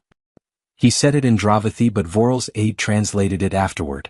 The exact phrase was, she checked her notes, this explains why patience in a species does not mean weakness. It means they have been waiting longer than you imagine possible. Harlow was quiet for a moment. That's a generous reading, he said. He's a better man than I initially gave him credit for, Rachel said. Most people are, when the evidence actually shifts. The council session at which Amara's findings were presented was the most attended assembly meeting in its recorded history. Every member species sent their full delegation. Several non-member civilizations requested observer status.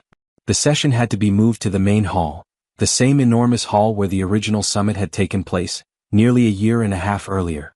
The hall where Rachel had stood in row 14 and watched the Dravathi sit in the front and felt the particular weight of being the newest and the smallest and the most earnest. She stood at the front of the room now, at the podium, with 40 species watching. She presented Amara's findings clearly, carefully, and completely. The linguistic dating, the material analysis, the library, the fleet designation, the names, the unbroken, the enduring, the patient, the relentless, the clear-eyed, the unyielding, the long memory, the faithful, the one who waits. When she finished, the room was silent for a long time. Then the Avith representative, a small, quick-moving species with large golden eyes and a reputation for asking the questions nobody else had thought to ask, stood up. Commander Cole, she said. You've presented what the text says about the fleet. You've told us what has been translated so far. But I have a different question. She paused. The ship was left in your ocean. On purpose, clearly. By someone who expected humans to find it, eventually. Who expected humans to develop enough to be able to use it. She paused again. The ship has biometric systems keyed to human biological signatures. The library is written in a human language. The fleet names are human concepts. She looked at Rachel with those golden eyes. Whoever built this ship, whoever built all of them, they knew humanity. They knew us well enough to build for us. Well enough to plan for our future. To leave us something as a gift or a weapon or both, for a moment we didn't know was coming. Rachel said nothing. Who were they? The Avith asked. Not where they went or what happened to them. Who were they to us? The room waited. Rachel looked out across 40 species. Beings from civilizations that ranged from 400 to 20,000 years old. Beings who had come to this galaxy from every direction, who had built empires and lost them and built them again, who had wars and treaties and histories longer than most planets. And she said the thing she had been thinking since the day in Geneva when Amara had told them about the library. I think, Rachel said slowly, that they were us. Not metaphorically. Not in the sense of, we carry their legacy. I think they were humans. 20,000 years ago. A civilization that we have no record of because the records were lost or destroyed, or because they were careful enough to keep their existence unknown. A civilization that, for reasons we don't yet understand, declined or fell or chose to step back, and in doing so left something behind. She paused. They left this fleet. Hidden across the galaxy. In oceans. In ice. In deep rock. In places that only beings with a specific biological signature would ever be able to find and open and use. She paused again. And they left them for us. For the humans that would come after them. Knowing it might take a very long time. Knowing that we would need to grow up first before we were ready. She looked at the Avith. They were patient. Impossibly patient. They built something that would wait, and they trusted that eventually, we would be ready to receive it. The ship was not left for us by accident. Someone knew we would need it. Trust that. Her father's handwriting. Smaller than anything. Folded into a square. In her pocket right now as it always was. She did trust it. The room was silent. Then, from the Dravathi section, Vorel spoke. Not loudly. But the room was quiet enough to hear him clearly. 20,000 years, he said. And they built something that would still be operational. Still be waiting. Still be ready. He paused. They were not afraid of time, were they? No, Rachel said. They weren't. Caro, he said quietly. And then, in formal galactic standard, humanity, it seems, has always been exactly what it is. We simply didn't have the information to see it. 2 years after the summit on Vareth Station, a formal joint mission, the first in assembly history to be co-commanded by a human officer, was launched to search for the other ships of the ancient fleet. Rachel was not the commander of the mission. She had been asked and had declined because the work she needed to do was in the room, not in the field, and she knew the difference between the place where she was most useful and the place where she most wanted to be. Marcus Webb was the joint mission's lead analyst. She had recommended him personally. He had accepted with a grace that she recognized as him trying very hard not to appear as excited as he actually was. "You're going to love it," she told him 2 weeks before departure, standing on the platform at Earth's orbital station where the joint mission ship, a vessel called the First Light, a new human-built ship that was, Rachel thought, the best they'd ever built even if it was a fraction of the unbroken scale, was preparing to leave. "I know," he said. He was grinning, the easy, warm grin of someone who had arrived at exactly where they were supposed to be. "Call when you find something. You'll hear me across the galaxy when I find something." "That confident?" "Commander, we're looking for ships built by humans 20,000 years ago. They left them to be found. By us. That means they left them somewhere findable." He paused.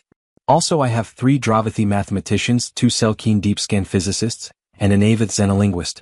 We're going to find them." She smiled. "Good luck." "HFY," he said. She watched the First Light depart.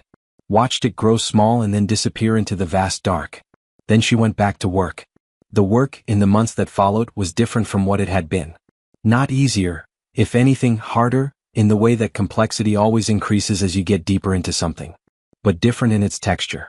Different in what it felt like to walk into a room. She went back to Vareth Station in the 3rd month after the mission launched, for a scheduled assembly trade session. She went to the conference hall. She sat in row 3, she had been assigned row 3 now as a matter of standard protocol, which she still found slightly absurd, because rows were rows and the work was the same regardless. But something was different. It was not any single thing. It was 100 small things. The way people made eye contact. The way conversations opened. The absence of certain pauses.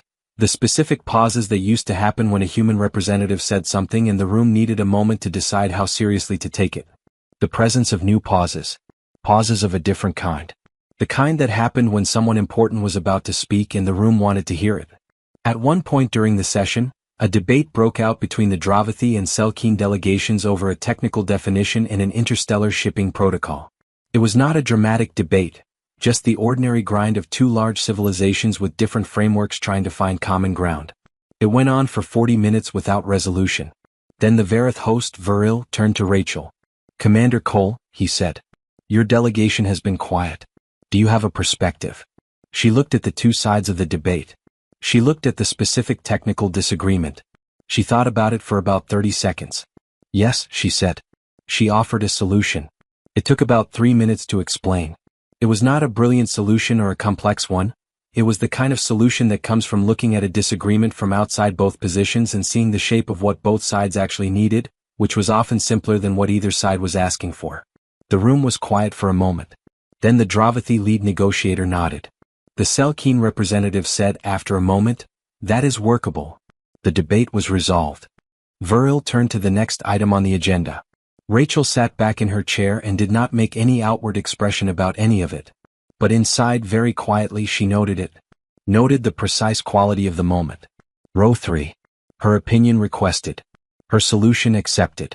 Not because of the unbroken. Not because of the weapons array or the node network or the fleet of 200 ancient ships or the 20,000-year history. Those things had changed the frame. But what happened inside the frame, that was still just people doing the work. Saying the right thing. Listening. Finding the solutions that were actually there. That had always been available. The frame was just clearer now. HFY, her father would have said. Now we're getting somewhere. 6 months into the mission, Marcus sent a message. Not through the diplomatic channel. Through the private secure line she had set up between them. Rachel, found something. Not a ship. Not yet. But we found something. Under the ice of a moon in the C7 system. A signal. Encoded in a frequency that our Selkeen colleagues say has never been used by any known civilization. But the encoding pattern, when we ran it against the language database from the Unbroken's library, it matches. Same root structure. Same linguistic fingerprint. Someone sent a signal. A long time ago. To no one in particular. Or to us specifically. Depending on how you want to look at it. We're going down to the ice next week. More soon. Oh. She read it 4 times. Then she wrote back. Marcus, be careful. Whatever you find, document everything. Be patient. R. He replied immediately. When have I not been patient? She laughed out loud in her empty office. You have 30 seconds of patience on a good day, she wrote back. I have been trained by the best, he replied. I'll manage. She set the device down and looked out the window at Geneva. The Alps in the distance, pale in the winter light. The city busy below. The planet spinning under all of it, with its oceans and its history and its impossible, patient, deep-rooted secrets. She thought about 20,000 years. About a civilization that built ships designed to wait in oceans and ice and rock, waiting for the people who would come after them to grow up and be ready. They were patient, she thought. And so were we. 3 years after the night on Verith Station when Rachel had looked at a blinking red marker on a display and thought, for the first time, that she might understand what her father had been trying to tell her, she stood on the bridge of the Unbroken and watched the universe. Not alone. Marcus was back from the joint mission. He was standing at one of the secondary stations on the bridge, his round face lit by the nameless blue-white light, looking at the feed from the C7 moon mission. What they had found under the ice was not another ship, not yet. It was a structure. Really. Something built to receive and transmit signals, still partially active after what the dating equipment estimated at 15,000 years. It had taken 3 months to fully access. What it contained, once accessed, was a map. Not a map of the galaxy as it was now. A map of the galaxy as it had been 20,000 years ago. With a series of marked locations, 41 of them, each one flagged with the same kind of signal encoding that Marcus had first detected. Each one a location where something had been left to be found. Rachel had sent the map to the Assembly Council and to the Joint Mission Team simultaneously. In the weeks since, 6 of the 41 locations had been investigated. 3 had been confirmed as ships, ancient, dark, intact, waiting for a human biological signature to open them. Ships like the Unbroken. Not yet operational. Not yet awake. But there. Present. Patient. The Enduring was found in the ice of a gas giant moon in the F12 system. The long memory was under the crust of a dead planet in Sector 3. The Patient was exactly what its name suggested. It was orbiting a brown dwarf at the edge of the galaxy's arm, at a speed so slow it might as well have been standing still, and it had been doing this for 20,000 years. Waiting. When Rachel thought about that, when she really sat with the fact that a ship named the Patient had been slowly orbiting a brown dwarf at the edge of everything waiting for 20,000 years, she felt something she did not have a full word for. It was not awe exactly. Not quite pride.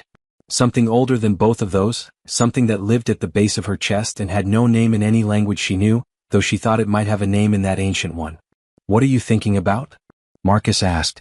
She looked at him across the bridge. The blue-white light between them. The transparent walls and the stars. My father, she said. He nodded. Yeah. He would have wanted to be here for this. He kind of is, Marcus said. Right? The Cole Protocol. The paper you've been carrying for 11 years. All the pieces he put in place. He's been in every room we've been in. She thought about that. Yeah, she said.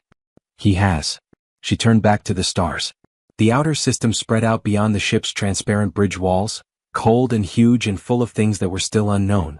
She thought about everything that had happened in 3 years. The summit. The disclosure. The council sessions. The investigation. Amara's findings. The library. The map. The ships in the ice and the rock and the orbits they'd been keeping for 20 millennia. She thought about Vorel and his word that first night, Caro, and what it meant, which she had eventually learned. I must reconsider everything. She thought about the junior Dravathi attaché stopping her in a corridor to say that his instructor showed the recording of her council testimony to every new cohort. She thought about the trade session where she'd solved a 40-minute debate in 3 minutes and the room had simply accepted it without the old pause, without the old wait. She thought about the Avith representative's question. Who were they to us? And she thought about her answer and whether it was right. She thought it was. She thought that 20,000 years ago there had been humans, real humans, people, not gods, not aliens, not myths, who had built something extraordinary and then for whatever reason had receded. Gone quiet. Let time pass. Let the world reset. left their work behind in the deep places, sealed against time, waiting. And they had trusted. Trusted that time would keep moving and humans would keep being human, curious, persistent, inventive, patient when they needed to be, and that eventually the moment would arrive. Not the moment of crisis. Not the moment of war. The moment of context. The moment when humanity had established enough relationship with the galaxy around them to receive the inheritance without it becoming a catastrophe. Her father had understood that. He had written it into the Cole Protocol. He had shaped his daughter to execute it. He had spent his whole life working toward a moment he didn't live to see. The document your father wrote, Marcus said. The Cole Protocol. There's something I've been wanting to ask you about it. He paused. You said it was about choosing the right moment. But that's the strategy part. Was there what did he actually want? Not what he wanted to achieve. What did he want? Rachel thought about it. He wanted us to be honest, she said. About what we are. He thought the worst thing we could do, the most dangerous thing, was to let other species define us by the smallest version of what we were. He thought if we let that happen long enough, we'd start to believe it ourselves. And he thought the truth he spent 30 years learning at the bottom of the Pacific Ocean. The truth was that we are old. That we come from something old. That the patience and the persistence and the stubbornness that drives humans to keep going even when it makes no practical sense. That comes from somewhere. From something that built ships 20,000 years ago and then trusted that we would still be worth building them for 20,000 years later. Marcus was quiet for a moment. That's a lot to carry, he said. It is, Rachel agreed. But we've been carrying it. Without knowing it. This whole time. She reached into her pocket. Pulled out the piece of paper. Still folded, still small, the ink still clear despite 11 years of being in a pocket. She held it for a moment. The ship was not left for us by accident. Someone knew we would need it.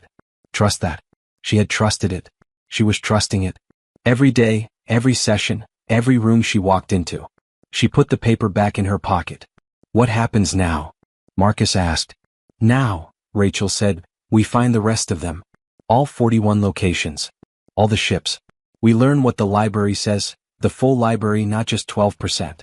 We learn what happened to the civilization that built these ships, and why they went quiet and what they wanted us to do. She paused. And we do the work. All of it. The same way we've always done it. Patiently. Carefully. Without forgetting where we came from. She looked at the stars. And we stop letting anyone put us in row 14, she added. Marcus laughed. It was a real, genuine laugh, the warm, easy one she had always liked. Deal, he said. Absolutely no more row 14. Caro, Rachel said. And then, because her father would have wanted her to, and because it was the truth, and because some things needed to be said out loud in the place they meant the most. SCIFI. Here we go. The Unbroken breathed its blue-white breath in the dark of the outer system. Patient. Present. Old in a way that had no comfortable comparison. Awake, finally, after 700 years in the water and 20,000 years of waiting before that. Somewhere in the galaxy, 38 more ships were waiting. In ice, in rock, in slow orbits around brown dwarfs at the edges of everything. Each with a name that meant something.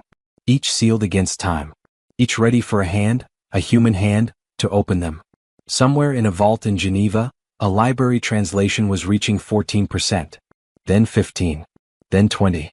The team was growing, 30 linguists now from 6 species, working in round-the-clock shifts, uncovering a story that had been sealed for longer than any living civilization had existed. Somewhere in Sector 3, a joint mission crew was excavating a dead planet's crust in careful, patient shifts, working toward the long memory. And in the diplomatic corps headquarters in Geneva, in an office with windows overlooking the Alps, a piece of paper sat in a uniform pocket, folded into a square no bigger than a thumbnail. The ink still clear. Remember what we have in the water. They remembered. They would always remember. And the galaxy, slowly, surely, one recalculated assumption at a time, was beginning to understand why that mattered. Indeed.